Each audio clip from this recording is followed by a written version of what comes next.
A homossexualidade é um campo cercado por muita estupidez e ignorância por todos os lados. E é o tema principal desse vídeo. Então, fique até o final, aproveite e se inscreva no canal, ative o sininho, comente e compartilhe esse conteúdo com seus amigos, colegas e familiares. Qual a ideia das pessoas que se opõem à homossexualidade fazem dela? É sem vergonhice, é hétero e em algum momento da vida virou homossexual. Quanta estupidez, não é? Quem acha que a homossexualidade é aberração ou desvio da natureza é um tremendo ignorante. Ninguém escolhe a própria sexualidade. Você é hétero. Quando você escolheu ser hétero? Quanta estupidez, não é? A sexualidade, ela se impõe. A gente não escolhe. Não tem como escolher. E a homossexualidade existe em todas as sociedades que foram estudadas até hoje. E ainda, a homossexualidade tem sido documentada em todos os animais, em todos os vertebrados, em todos os répteis. E olha, os nossos parentes mais próximos, como os primatas, os orangotangos, os chimpanzés e até os macacos, têm comportamentos homossexuais. A homossexualidade é um tipo de comportamento tão respeitável quanto a heterossexualidade. Agora vamos entender o lado religioso da história, não é? Então, assim, os textos que geralmente as pessoas citam para combater a homossexualidade são, por exemplo, os textos de Levítico, Romanos e até Coríntios. Ainda eles usam o texto que diz assim: com um homem você não pode se deitar, pois isso é abominação. Isso você encontra em Levítico 18, 22. Agora, pense comigo. Para citar um livro de 5.000 anos, um livro de leis mosaicas, não é? Nos dias atuais, é complicado. E para você fazer uso de um mandamento, apenas de um versículo, você deveria fazer uso de todos. Ou você diz assim, eu vou usar isso e o resto eu vou descartar. Espera aí, mas a Bíblia, ela não é a sua regra de fé e prática? Então você deveria honrá-la. E ainda tem aqueles que dizem, mas os tempos mudaram. Horas, Deus mudou? Claro que não, né, meu irmão? Pois os fundamentalistas ainda falam o que convém a eles. Eles deixam de lado, eles fazem questão de deixar de lado o texto, no mesmo livro de Levítico, que diz que o homem não pode se deitar com a mulher que está no período de menstruação. Por que eles não falam sobre isso? O mesmo texto diz que é pecado.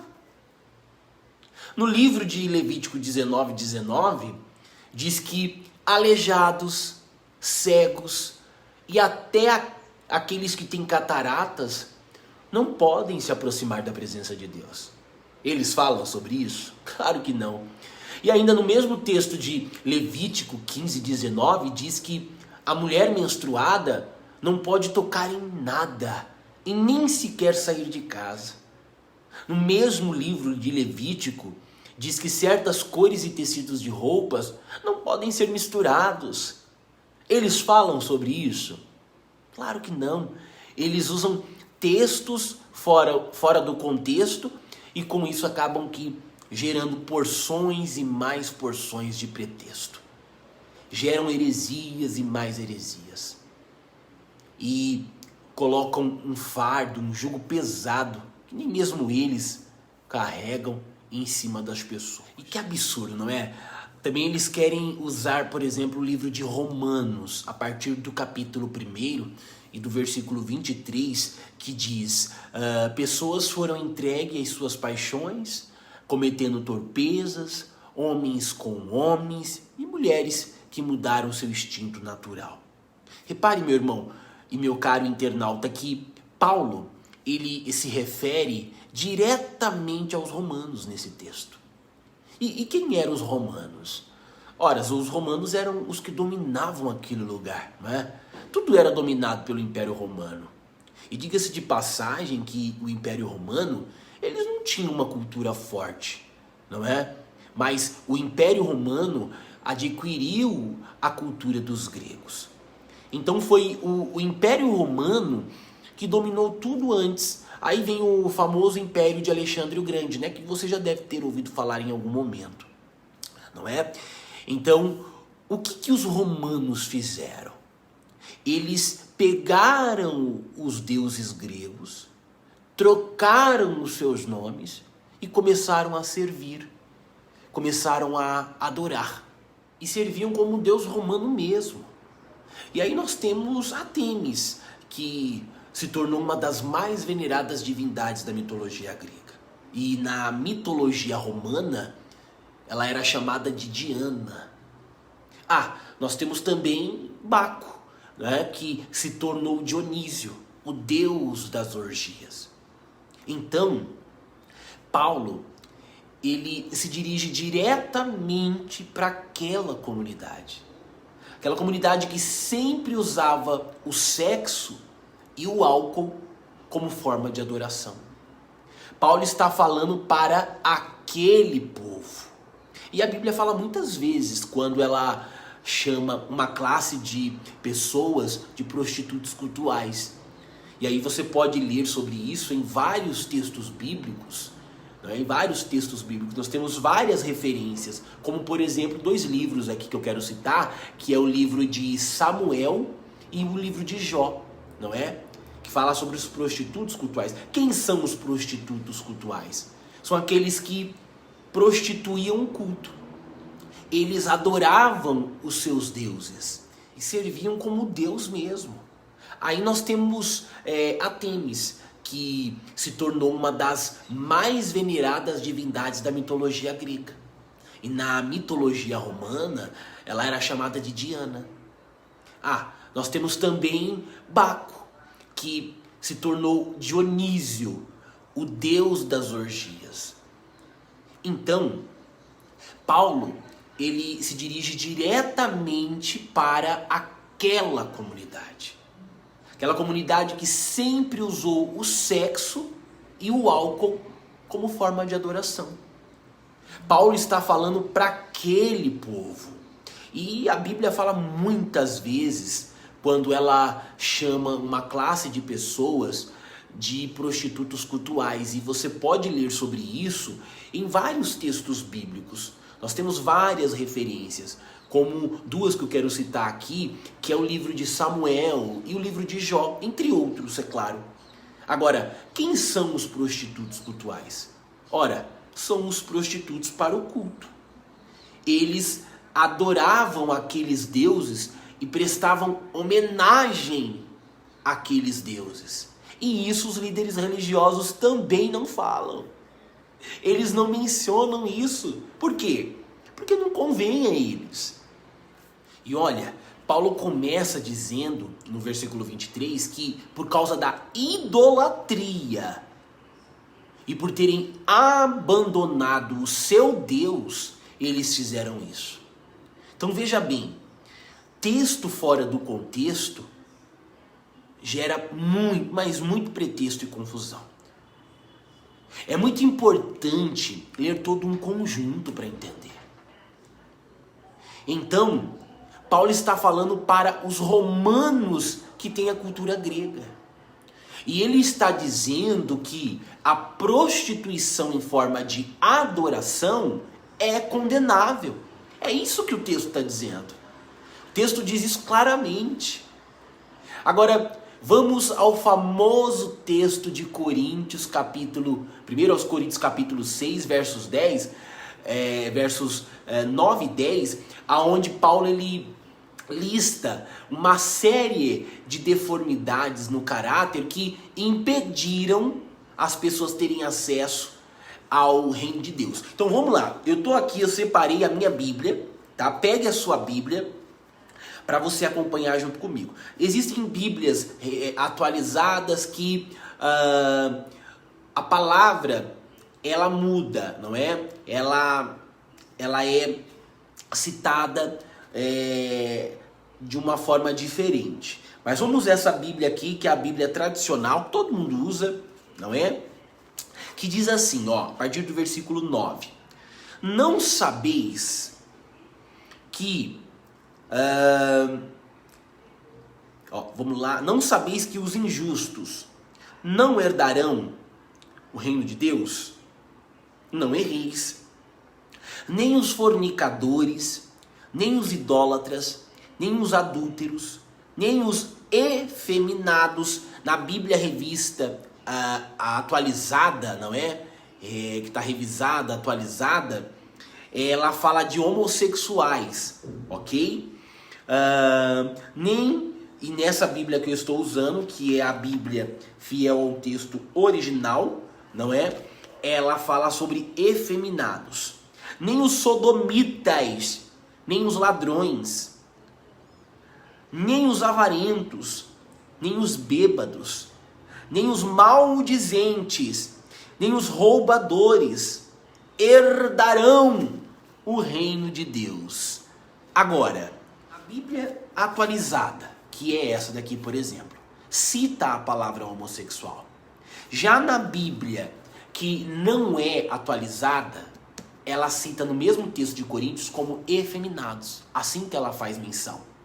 Então, primeiro, eu nem vou falar aqui a contemporaneidade das palavras, porque o termo homossexualidade ou homossexual tem menos de 200 anos. Obviamente que não estava na Bíblia. Segundo, vamos pegar a palavra sodomita, que está aqui nesse texto também. A palavra sodomita, ela não está no original. E nem sequer o original fala dos moradores de Sodoma ou Gomorra. E quem colocou essa palavra foi São Tomás de Aquino, no século XIII. Inclusive no livro Suma contra os Gentios, que é um catecismo do que deve e não deve fazer, ele diz que existe uma classe de homossexuais naquela época.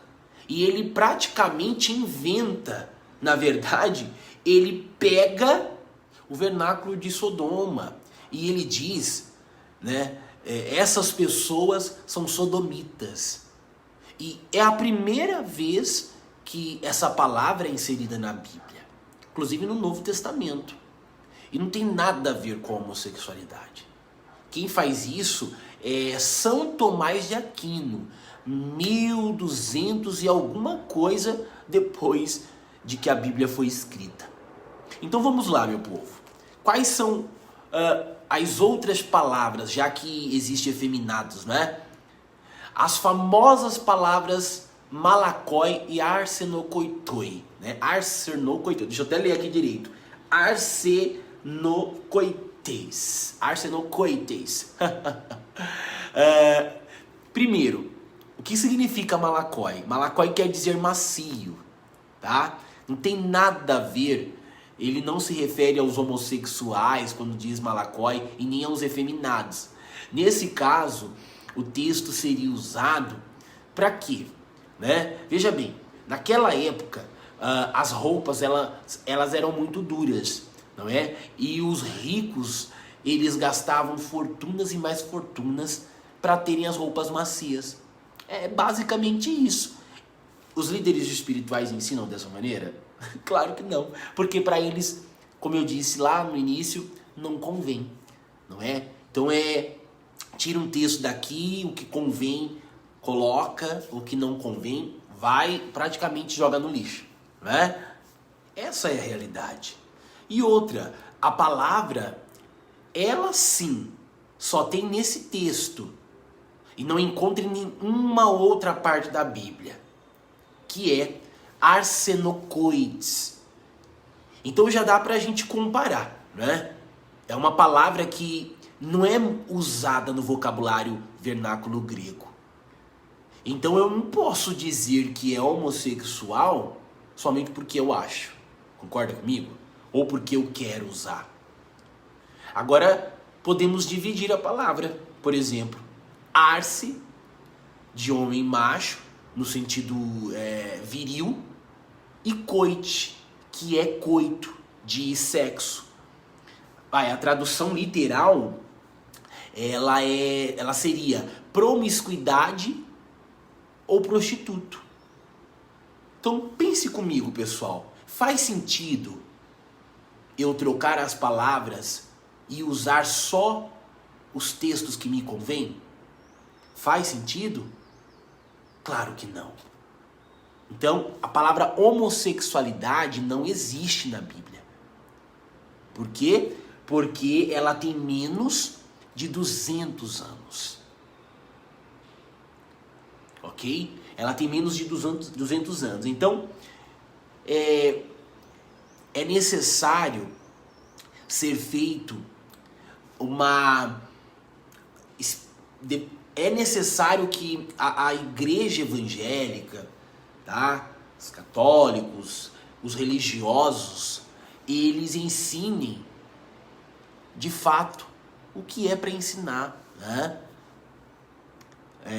O ideal seria que eles ensinassem, né, dentro do contexto de fato, tá? Dentro do contexto bíblico, de fato e de verdade.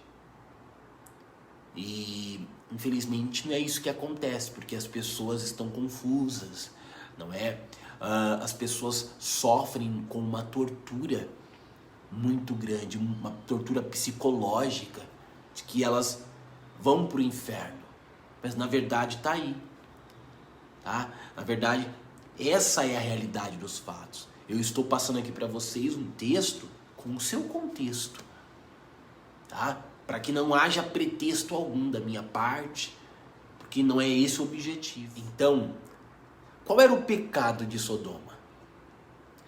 Vale ressaltar e deixar bem claro que seja lá qual for o pecado de Sodoma, não tem nada a ver com a sexualidade do povo. Porque senão, por que Sodoma e todas as cidades circunvizinhas foram destruídas naquele tempo? E porque em nenhum outro momento da história, nenhum outro povo sofreu castigo se o principal pecado fosse a homossexualidade. E para fecharmos esse conteúdo com chave de ouro, eu quero compartilhar com vocês o que Jesus falou de tudo isso, não é? Você já parou para estudar, para pensar? Então vamos lá. Aquela famosa história, Deus fez Adão e Eva, não Adão e Ivo. Verdade, Deus não fez Adão e Ivo. Deus fez Adão e Eva até porque naquele tempo o objetivo era reproduzir. Até Moisés, para tirar o povo do Egito, milhares de anos depois, o incesto, além de ser permitido, era incentivado. Os pastores, eles falam sobre isso, eles ensinam do jeito que deve ser ensinado, eles contam o que a história de fato conta. Agora, com quem que os filhos de Adão transavam, por exemplo, né? Tinham relações sexuais? Com quem eles casaram ou casavam? Ora, com os irmãos, com os sobrinhos. Por quê? A sexualidade naquele tempo era vista em um outro ponto de vista. Os pastores contam sobre isso. É assim que você aprende, ou aliás, que você aprendeu aí na sua comunidade cristã, religiosa. Os pastores contam que a sexualidade naquela época era vista com um outro olhar. Ou não? Não, né? Justamente por quê? Porque eles falam aquilo, os líderes atuais, a comunidade cristã atual, o movimento atual, de fato, ensina aquilo que convém. Porque a preocupação é outra. A preocupação é o poder, é a autoridade eclesiástica, não é? É o poder aquisitivo, econômico, né? A função que ocupa, a função de privilégio que ocupa. E com isso, milhares de pessoas sofrem, né? Milhares de pessoas sofrem. Há casos de pessoas que tiram a própria vida. E é para você que eu estou falando aqui. Não tire sua própria vida por conta da sua homossexualidade. Entenda que isso não é pecado. Não há base bíblica que condene a prática homossexual. Então é muito temerário ensinar, é muito temerário afirmar que fulano, ciclano e beltrano vai pro inferno por ser homossexual. Concordam comigo? Então é isso, a sexualidade naquele tempo tinha um ponto de vista que hoje pode se caracterizar pecado. E por quê? Porque o objetivo era, reforço, reproduzir. Agora, pense comigo, hoje, precisamos reproduzir o povo? Poxa, nos dias de hoje fica complicado, não é? Mas olha, Jesus em nenhum momento falou ou condenou a homossexualidade. E por que que ele nem sequer cita esse termo? Porque certamente não era relevante esse assunto. E assim como Jesus falou, não pegue a mulher do próximo, não fale mal do seu irmão, ele poderia falar, pessoas do mesmo sexo não reproduza. Mas Jesus não falou nada disso. Quando você lê a Bíblia sobre o contexto que ela foi escrita e sobre o que de fato os personagens viveram, certamente sua visão ela amplia. Amplia. E você passa a entender que esse Jesus, que esse movimento atual anuncia, não é o Jesus que a Bíblia Sagrada anuncia. Esse Jesus ruim, esse Jesus maldoso, esse Jesus que condena a pessoa por ela ser quem ela é. Não é esse Jesus que o texto sagrado anuncia. O Jesus que o texto sagrado anuncia é o Jesus do amor. É o Jesus que não faz acepção de pessoas. É Jesus que ama você do jeito que você é.